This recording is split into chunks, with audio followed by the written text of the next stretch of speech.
عن عبد الرحمن بن يزيد النخعي أنه حج مع ابن مسعود رضي الله عنه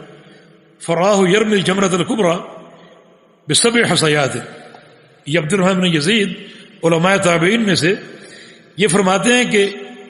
ابن مسعود رضی اللہ عنہ کے ساتھ انہوں نے حج کیا تو دیکھا کہ ابن مسعود رضی اللہ عنہ جمرہ کبریٰ پر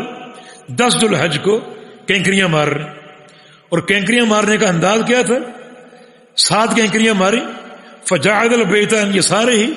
اور آپ کھڑے کیسے تھے اس طرح کھڑے تھے کہ خانہ کعبہ آپ کے بائیں طرف تھا بیت اللہ آپ کے بائیں طرف تھا وہ منا یمین اور میدان منا آپ کے دائیں طرف تھا یعنی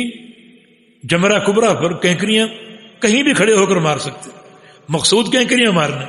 لیکن نبی علیہ السلام کی سنت کیا ہے آپ کہاں کھڑے ہوئے آپ کینکریاں مارتے ہوئے اس طرح کھڑے ہوئے کہ بیت اللہ آپ کے بائیں طرف تھا اور میدان منا آپ کے دائیں طرف تھا ثم قال پھر ابن مسعود نے فرمایا هذا مقام الذي انزلت عليه سورۃ البقرہ اس مقام پر کھڑے ہو کر کینکریاں ماری ہیں اس شخصیت نے جس شخصیت پر سورہ بقرہ اتری ہے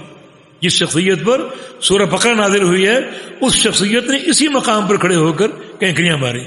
وہ شخصیت کون ہے محمد الرسول صلی اللہ علیہ وسلم کی سورہ بقرہ کو خاص کیوں کیا اس لیے کہ حج کے بیشتر مناسک اور بیشتر ارکان کا ذکر اور بیان سورہ بقرہ میں اس لیے سورہ بقرہ کا اس موقع پر اپنی قسم میں ذکر کیا